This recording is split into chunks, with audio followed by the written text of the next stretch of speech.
ನಮಸ್ತೆ ಮಿತ್ರರೇ. ಅನೇಕ ಬಗೆಯ ಪತ್ರೊಡೆಗಳನ್ನು ನಾವು ಕರಾವಳಿಗೆ ಮಾಡ್ತೇವೆ. ಹೆಚ್ಚಾಗಿ ರಾಗಿಯಿಂದ ಪತ್ರೊಡೆಯನ್ನು ನಾವು ಮಾಡೋದಿಲ್ಲ. ಇವತ್ತು ಆರೋಗ್ಯಭರಿತವಾದ ರಾಗಿ, ಅದರೊಟ್ಟಿಗೆ ಇನ್ನೊಂದು ಆರೋಗ್ಯಭರಿತವಾದ ವೆಜಿಟೇಬಲ್ ಅಂದರೆ ಲೀಫಿ ವೆಜಿಟೇಬಲ್ ನುಗ್ಗೆ ಸೊಪ್ಪು, ಇದನ್ನು ಬಳಸಿ ಒಂದು ರುಚಿಕರವಾದ ಕರಾವಳಿ ಶೈಲಿಯ ಒಂದು ಪತ್ರೊಡೆ ಮಾಡಿದ್ದೇನೆ. ಇದೇನು ನಮ್ಮ ಓಲ್ಡ್ ಏಜ್ ರೆಸಿಪಿ ಅಲ್ಲ, ನಾನು ಇದನ್ನು ಟ್ರೈ ಮಾಡಿದಂತಹದ್ದು. ಹಾಗಾದರೆ ಬನ್ನಿ, ಈ ಒಂದು ರುಚಿಕರವಾದ ಆರೋಗ್ಯಭರಿತವಾದ ನುಗ್ಗೆ ಸೊಪ್ಪಿನ ಪತ್ರೊಡೆ, ಅದು ರಾಗಿಯಿಂದ ಮಾಡಿದ್ದು, ಹೇಗೆ ಮಾಡುವುದೆಂದು ನೋಡುವ ಮೊದಲು ಯಾರೆಲ್ಲ ನನ್ನ ಚಾನಲನ್ನು ನೋಡ್ತಿದ್ದೀರಿ, ಯಾರೆಲ್ಲ ಇನ್ನೂ ಸಬ್ಸ್ಕ್ರೈಬ್ ಮಾಡಿಲ್ಲ, ದಯವಿಟ್ಟು ಸಬ್ಸ್ಕ್ರೈಬ್ ಮಾಡಿ ಸಪೋರ್ಟ್ ಮಾಡಿ ಅಂತ ಹೇಳುತ್ತಾ ಅಡಿಗೆ ಮನೆಗೆ ಹೋಗೋಣ. ನಮಸ್ತೆ ಮಿತ್ರರೇ. ಇವತ್ತು ಈ ರಾಗಿ ಹಿಟ್ಟು ಮತ್ತು ನುಗ್ಗೆ ಸೊಪ್ಪು ಬಳಸಿ ಪತ್ರೊಡೆ ಮಾಡೋಣ. ಸೊ 2 ಕಪ್ಪು ರಾಗಿ ಹಿಟ್ಟಿಗೆ 1 ಕಪ್ಪಿನಷ್ಟು ಅಕ್ಕಿ ಹುಡಿ ತೆಗೆದುಕೊಂಡಿದ್ದೇನೆ ನಾನು. ಒಂದು ಅರ್ಧ ತೆಂಗಿನ ಹೋಳು, ಅಂದರೆ ಸಣ್ಣ ತೆಂಗಿನಕಾಯಿ ಆದರೆ ಒಂದು ಇಡೀ ತೆಂಗಿನಕಾಯಿ ಬೇಕಾಗ್ತದೆ, ತೆಂಗಿನಕಾಯಿಯ ತುರಿದದ್ದು. ಇದು ನಿಮಗೆ ಇಷ್ಟು ಒಂದು 2 ಹಿಡಿಯಷ್ಟಿದ್ರೆ ಸಾಕಾಗ್ತದೆ ಕೈಯಲ್ಲಿ. ಇನ್ನು 4 ಉದ್ದ ಮೆಣಸು, ಒಂದು ಅರ್ಧ ಚಮಚ ಜೀರಿಗೆ, 1 ಚಮಚ ಕೊತ್ತಂಬರಿಯ ಹುಡಿ, ಇನ್ನು 1/2 ಚಮಚದಷ್ಟು ಕಡಲೆ ಬೇಳೆ, 1 ಚಮಚದಷ್ಟು ಉದ್ದಿನ ಬೇಳೆ, ಸಣ್ಣ ತುಂಡು ಹುಳಿ, 1 ನೀರುಳ್ಳಿ. ಇಷ್ಟು ಇದಕ್ಕೆ ಬೇಕಾದ ಸಾಮಗ್ರಿಗಳು.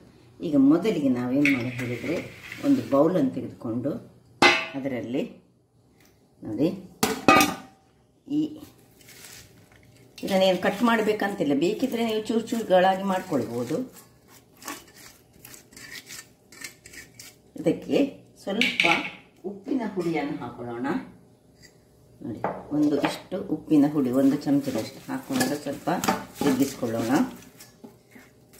ಇನ್ನು ಇದು ರಾಗಿಯ ಹುಡಿ ಇನ್ಸ್ಟೆಂಟ್ ಆಗಿ ಮಾಡುವಂಥದ್ದು. ಇದು ಕೂಡಲೇ 2 ಕಪ್ಪಿನಷ್ಟು ರಾಗಿಯ ಹುಡಿ, 1 ಕಪ್ಪಿನಷ್ಟು ಅಕ್ಕಿಯ ಹುಡಿ. ಇದಕ್ಕೆ ನಮ್ಮನ್ನು ಚೆನ್ನಾಗಿ ತಿರುಗಿಸಿಕೊಳ್ಳೋಣ. ಹೀಗೆ ತಿರುಗಿಸಿಕೊಂಡ ನಂತರ ನಾವೀಗ ಇಲ್ಲಿ ಸ್ವಲ್ಪ ನಾನು ಬಿಸಿ ನೀರನ್ನು ರೆಡಿ ಮಾಡಿ ಇಟ್ಟುಕೊಂಡಿದ್ದೇನೆ. ಸ್ವಲ್ಪ ತುಂಬ ಬಿಸಿ ಬೇಡ, ಬಿಸಿ ಸ್ವಲ್ಪ ಚೂರು ನೋಡಿ, ಸ್ವಲ್ಪ ಹಾಕ್ಕೊಂಡು ಇದನ್ನು ಒಂದು ಉಂಡೆ ಹದಕ್ಕೆ ಮಾಡ್ಕೊಳ್ತೇನೆ ನಾನೀಗ. ಸ್ವಲ್ಪ ನೀರನ್ನು ಹಾಕೋಣ. ಈ ಉಂಡೆ ಆಗ್ತಾ ಬರುವಾಗ ಸ್ವಲ್ಪ ಇದಕ್ಕೆ 1 ಚಮಚದಷ್ಟು ಮೆಣಸಿನ ಹುಡಿ ಮತ್ತು ಒಂದು ಅರ್ಧ ಚಮಚದಷ್ಟು ಅರಸಿನ ಹುಡಿ, ಅರ್ಧ ಅಥವಾ 1 ಚಮಚ ಸಹ ಹಾಕ್ಕೊಳ್ಬೋದು, ನಿಮಗೆ ಬೇಕಿದ್ದಷ್ಟು. ಅದು ಅರಸಿನ ಹುಡಿ ಹಾಕಿದರೆ ಬಹಳ ಉತ್ತಮ. ಸೊ ಇಷ್ಟ ಹಾಕ್ಕೊಂಡು ಪುನಃ ಇದನ್ನು ಚೆನ್ನಾಗಿ ಕಲಿಸುವಾಗ ಇಲ್ಲಿ ನೋಡಿ, ನಾನು ಒಂದು ಸ್ಟೀಮರನ್ನು ಆಲ್ರೆಡಿ ಬಿಸಿ ಆಗಲಿಕ್ಕೆ ಇಟ್ಟುಕೊಂಡಿದ್ದೇನೆ. ಇದಕ್ಕೆ ಬಿಸಿ ಸಹ ಆಗ್ತಾ ಬಂತು. ಇಲ್ಲಿ ಉಂಡೆ ಸಹ ರೆಡಿ ಆಯಿತು. ಇದೇನು ಬೇರೆ ಏನು ಮಾಡಲಿಕ್ಕಿಲ್ಲ. ಇದರಲ್ಲಿ ಇದನ್ನು ಚೆನ್ನಾಗಿ ಹೇಗೆ ನಾವು ಈ ಚಪಾತಿ ಹಿಟ್ಟನ್ನು ಕಲಿಸ್ತೇವೆ ಅದೇ ರೀತಿಯಲ್ಲಿ ಚೆನ್ನಾಗಿ ಒಂದು ಮಿಕ್ಸ್ ಕೊಡೋಣ. ಇನ್ನು ಇದನ್ನು ಸಣ್ಣಗಳಾದ ಉಂಡೆಗಳನ್ನಾಗಿ ಮಾಡಿಕೊಂಡು ಇದರಲ್ಲಿ ಸ್ಟೀಮರಲ್ಲಿ ಬೇಯಲಿಕ್ಕೆ ಇಡಲಿಕ್ಕೆ ಉಂಟು. ಈಗ ಸ್ಟೀಮರ್ ಹೇಗೂ ಬಿಸಿಯಾಗಿದೆ. ಈಗ ಇಲ್ಲಿಂದ ಡೈರೆಕ್ಟಾಗಿ ಇದು ಕ್ವಿಕ್ಕಾಗಿ ಮಾಡುವಂಥದ್ದು. ಪತ್ರೊಡೆಗೆ ಇಲ್ಲದಿದ್ದರೆ ತುಂಬ ಟೈಮ್ ತೆಗಿತದಲ್ಲ. ನೋಡಿ, ನೀರು ಬಿಸಿಯಾಗಿದೆ. ಇಲ್ಲಿ ಇದನ್ನು ನೋಡಿ, ಸಣ್ಣ ಹೀಗೆ ಒಂದೊಂದು ಉದ್ದದ ಉಂಡೆಗಳಾಗಿ, ಅಥವಾ ಬೇಕಿದ್ರೆ ಒಂದು ಹೀಗೆ ಇದಕ್ಕೆ ಹೋಲ್ಸ ಕೊಡ್ಬೋದು. ಸಣ್ಣ ಉಂಡೆಗಳಾಗಿ ಮಾಡಿದರೆ ಬೇಗ ಬೇಯ್ತದೆ. ಎಲ್ಲವನ್ನು ಹೀಗೆ ಮಾಡಿಕೊಂಡು ನಾನು ನಿಮಗೆ ತೋರಿಸ್ತೇನೆ. ಈಗ ಕೊನೆಯ ಉಂಡೆಯನ್ನು ನೋಡಿ ಇಡ್ತಾ ಇದ್ದೇನೆ. ಎಲ್ಲವನ್ನು ಇಲ್ಲಿ ಒಳ್ಳೆ ಹೀಗೆ ಇಟ್ಟುಕೊಂಡು ಇನ್ನು ಇದನ್ನು ಒಂದು 10 ನಿಮಿಷ ಬೇಯಲಿ. ಅಷ್ಟೊತ್ತಿಗೆ ನಾವು ಮಸಾಲೆಯನ್ನು ರೆಡಿ ಮಾಡೋಣ. ಇಲ್ಲಿದ್ದು ಬೇಯ್ತಾ ಇರುವಾಗ ಇಲ್ಲಿ ನೋಡಿ, ಒಂದು ಬಾಣಲೆಯನ್ನು ಇಟ್ಟುಕೊಂಡಿದ್ದೇನೆ ನಾನು. ಇದು ಬಿಸಿ ಆಗುವಾಗ ಇದಕ್ಕೆ 1 ಚಮಚದಷ್ಟು ಎಣ್ಣೆಯನ್ನು ಹಾಕೊಳ್ಳೋಣ. ಆ ಎಣ್ಣೆಗೆ ಸುರಿಗೆ ಖಾಲಿ ಉದ್ದಿನ ಬೇಳೆ ಉದ್ದಿನ ಬೇಳೆಯನ್ನು ಹಾಕೊಂಡು ಚೂರು ಫ್ರೈ ಮಾಡೋಣ. ಆಮೇಲೆ ಕಡಲೆಬೇಳೆ ಸುರಿಗೆ ಹಾಕಿ ಮತ್ತೆ ಉದ್ದಿನ ಬೇಳೆಯನ್ನು ಫ್ರೈ ಮಾಡ್ಕೊಳ್ಳೋಣ.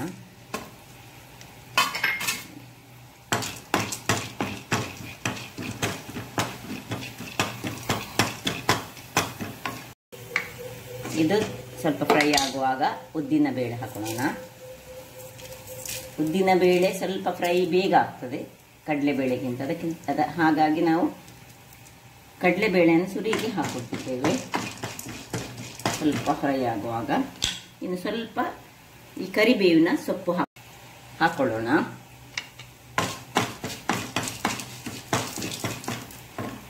ಕರಿಬೇವಿನ ಸೊಪ್ಪು ಸ್ವಲ್ಪ ಕ್ರಿಸ್ಪಿ ಆಗುವಾಗ ನೋಡಿ, ಇದು ಪರಿಮಳ ಬರಲಿಕ್ಕೆ ಶುರು ಆಯಿತು. ಈಗ ಉದ್ದಿನ ಬೇಳೆ ಮತ್ತು ಕಡಲೆಬೇಳೆ ಅಷ್ಟೊತ್ತಾಗುವಾಗ ಈ ಮೆಣಸು ಹಾಕೊಂಡು ಅದನ್ನು ಚೂರು ಹುರಿಯೋಣ.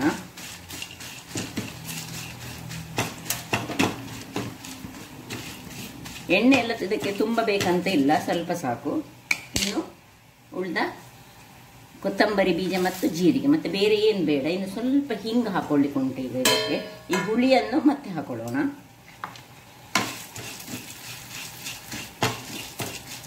ಒಳ್ಳೆ ಘಮ ಬರೋ ತನಕ ಚೂರು ಹುರಿಕೊಳ್ಬೇಕು. ಉರಿ ಸಣ್ಣದಿರಲಿ. ಯಾವಾಗ ಮೆಣಸು ಉಬ್ಬಿ ಬರ್ತದೆ ಆಗ ನಾವು ಹಿಂಗನ್ನು ಹಾಕೊಳ್ಳೋಣ. ನಡುವಲ್ಲಿ ಸ್ವಲ್ಪ ಸ್ಥಳ ಮಾಡಿ ಸ್ವಲ್ಪ ಹಿಂಗು. ಇನ್ನು ಒಂದು ಸ್ವಲ್ಪ ಈ ನೀರುಳ್ಳಿ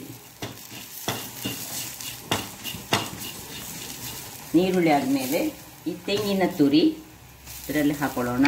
ಉರಿ ಸಣ್ಣದಿರಲಿ. ಸ್ವಲ್ಪ ಹಳದಿಯ ಪುಡಿ,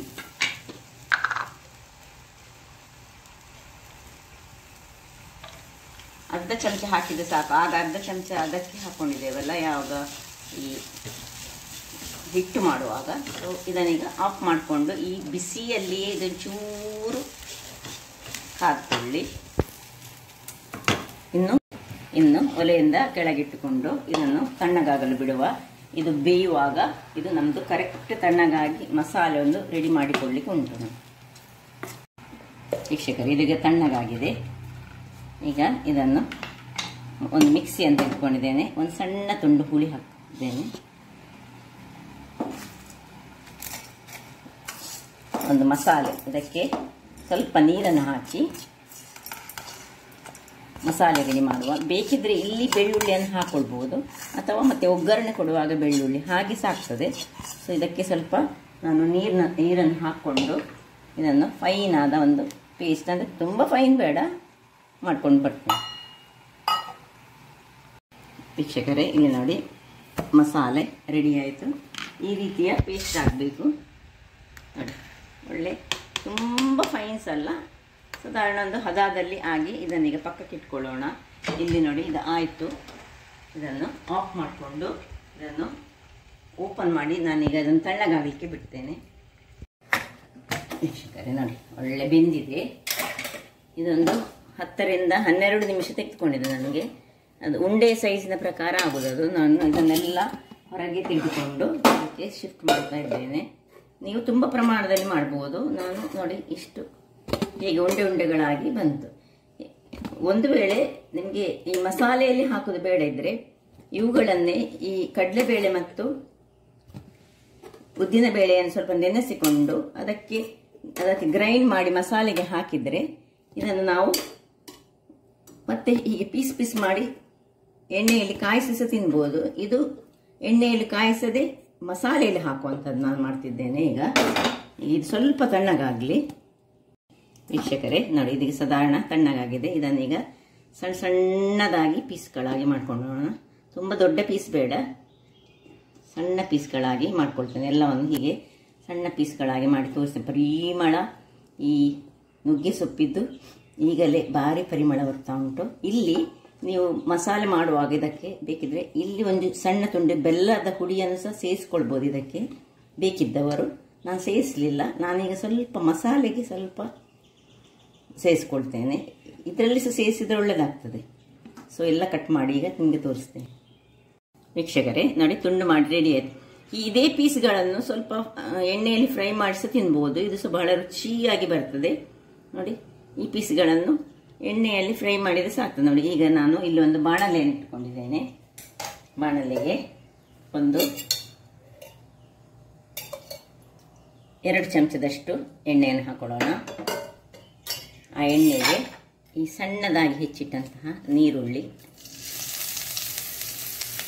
ಮತ್ತು ಒಂದು 2-3 ನೋಡಿ ಇಲ್ಲಿ ಬೆಳ್ಳುಳ್ಳಿಯನ್ನು ನಾನು ಸ್ವಲ್ಪ ಗುದ್ದಿಕೊಳ್ತೇನೆ. ಒಂದು 3 ಬೆಳ್ಳುಳ್ಳಿಗಳು ಸಾಕು. ಇದನ್ನು ಸಹ ಗುದ್ದಿಕೊಂಡು ಇದಕ್ಕೆ ಹಾಕೊಳ್ಳೋಣ. ಸ್ವಲ್ಪ ಕರಿಬೇವಿನ ಸೊಪ್ಪನ್ನು ಸಹ ಹಾಕೊಳ್ತಿದ್ದೇನೆ. ಈಗ ಎಲ್ಲವನ್ನು ಸಹ ಒಂದು ಒಳ್ಳೆ ಕಲರ್ ಚೇಂಜ್ ಆಗೋ ತನಕ ಈ ಈರುಳ್ಳಿಯನ್ನು ನಾನು ಫ್ರೈ ಮಾಡಿಕೊಳ್ತೇನೆ. ವೀಕ್ಷಕರೇ ನೋಡಿ, ಹೀಗೆ ಎಲ್ಲ ಈರುಳ್ಳಿ ಬ್ರೌನ್ ಕಲರಿಗೆ ಬರಬೇಕು. ಹೀಗೆ ಬಂದು ನೋಡಿ, ಬೆಳ್ಳುಳ್ಳಿ ಮತ್ತು ಈರುಳ್ಳಿ ಈ ಒಂದು ಪ್ರೊಸೆಸನ್ನು ನಾವು ಸ್ಕಿಪ್ ಮಾಡ್ಬೋದು. ಯಾರಿಗೆಲ್ಲ ಆಯಿಲ್ ತಿನ್ನಲಿಕ್ಕೆ ಇಷ್ಟ ಇಲ್ಲ, ಯಾರೆಲ್ಲ ಈ ಡಯಟಲ್ಲೆಲ್ಲ ಇದ್ದೀರಿ ಅಂಥವ್ರು ಈ ಒಂದು ಪ್ರೊಸೆಸನ್ನು ಸ್ಕಿಪ್ ಮಾಡಿಕೊಂಡು ಸೀದಾ ಈ ಒಂದು ಪೀಸ್ಗಳನ್ನು ಇದರಲ್ಲಿ ಹಾಕ್ಕೊಂಡೆ ಖಾಲಿ ಎಣ್ಣೆ ಹಾಕದೆ ಮಾಡ್ಕೊಳ್ಬೋದು. ಇದಕ್ಕಿನ್ನು ಈ ಮಾಡಿದಂತಹ ಮಸಾಲೆಯನ್ನು ಸ್ವಲ್ಪ ಮೊದಲಿಗೆ ನೋಡಿ, ಇದಕ್ಕೆ ಸ್ವಲ್ಪ ಮಸಾಲೆಗೆ ಸ್ವಲ್ಪ ನೀರನ್ನು ಹಾಕ್ಕೊಂಡು ಸ್ವಲ್ಪ ನೀರು ಮಾಡಿಕೊಳ್ಬೇಕು. ನೀರು ಮಾಡಿಕೊಂಡು ನೋಡಿ, ಇದನ್ನು ಸೊತೆಗೆ ಇದರಲ್ಲಿ ಸ್ವಲ್ಪ ಎಣ್ಣೆಯಲ್ಲಿ ಫ್ರೈ ಆಗಬೇಕು. ಆಗ ಒಳ್ಳೆ ಅದರ ಫ್ಲೇವರ್, ಈ ಬೆಳ್ಳುಳ್ಳಿ ಮತ್ತು ನೀರಿನ ಫ್ಲೇವರ್ ಅದನ್ನು ಎಳೆದುಕೊಳ್ತದೆ. ಅಥವಾ ಖಾಲಿ ಮಾಡಿದರೆ ಸಹ ನಿಮಗೆ ಏನು ತೊಂದರೆ ಇಲ್ಲ, ಆದರೆ ಸ್ವಲ್ಪ ಪರಿಮಳ ಸ್ವಲ್ಪ ಕಡಿಮೆ ಆಗ್ತದೆ. ಈಗ ಇನ್ನು ಎಲ್ಲ ಮಸಾಲೆಯನ್ನು ಇದಕ್ಕೆ ಹಾಕೋಣ.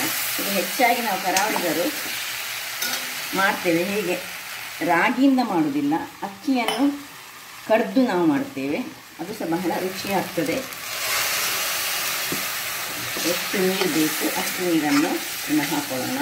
ಸ್ವಲ್ಪ ಎಷ್ಟು ದಪ್ಪದಲ್ಲಿ ಬೇಕು ಅಷ್ಟು ದಪ್ಪದಲ್ಲಿ ನಾನು ಸ್ವಲ್ಪ ಇದನ್ನು ಡೈಲ್ಯೂಟ್ ಮಾಡ್ಕೊಳ್ತೇನೆ. ಇನ್ನು ಸ್ವಲ್ಪ ನೀರನ್ನು ಹಾಕೊಳ್ಳೋಣ. ಇಲ್ಲಿ ನೋಡಿ, ಈಗ ಇಲ್ಲಿ ಒಮ್ಮೆ ನಾವು ಉಪ್ಪನ್ನು ಚೆಕ್ ಮಾಡಿಕೊಳ್ಬೇಕು.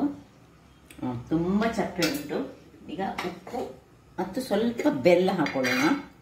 ಸುರಿಗೆ ಸ್ವಲ್ಪ ಉಪ್ಪು ಹಾಕೊಳ್ತಿದ್ದೇನೆ ನೋಡಿ. ಇನ್ನು ಸ್ವಲ್ಪ ಬೆಲ್ಲ, ಇಷ್ಟು ಬೆಲ್ಲ. ಇದು ಆಪ್ಷನಲ್, ನಿಮಗೆ ಬೇಕಿದ್ರೆ ಮಾತ್ರ ಹಾಕೊಳ್ಬೋದು. ನಾವು ಹೆಚ್ಚಾಗಿ ಹಾಕ್ತೇವೆ, ಅದರಿಂದಾಗಿ ಬೇಕಿದ್ರೆ ಹಾಕೊಳ್ಳಿ, ಇಲ್ಲದ್ರೆ ಹಾಕದಿದ್ರೆ ಸಹ ನಡೀತದೆ ನೋಡಿ. ರಾಗಿಯ ಪತ್ರೊಡೆ ಹೇಳಿ ನಮಗೆ ಗೊತ್ತೇ ಆಗೋದಿಲ್ಲ. ಆರೋಗ್ಯಕ್ಕಂತೂ ಬಹಳ ಒಳ್ಳೆಯದು. ಈಗ ಮುಚ್ಚಳವನ್ನು ಮುಚ್ಚಿಕೊಂಡು ಒಂದು ಒಳ್ಳೆ 2 ಕುದಿ ತೆಗೆದುಕೊಳ್ಳೋಣ. ವೀಕ್ಷಕರೇ, ಇಲ್ಲಿ ನೋಡಿ 10 ನಿಮಿಷಗಳ ಬಳಿಕ ಒಳ್ಳೆ ಕುದ್ದಿದೆ ನೋಡಿ. ಒಳ್ಳೆ ದಪ್ಪ ಆಗ್ತಾ ಸಹ ಬರ್ತದೆ. ಇದು ನೀವು ಆದಷ್ಟು ಇದು ರಾತ್ರಿ ಮಾಡಿ ಬೆಳಿಗ್ಗೆ ಇಟ್ಟರೆ ಇದು ತುಂಬ ದಪ್ಪಾಗಿರ್ತದೆ.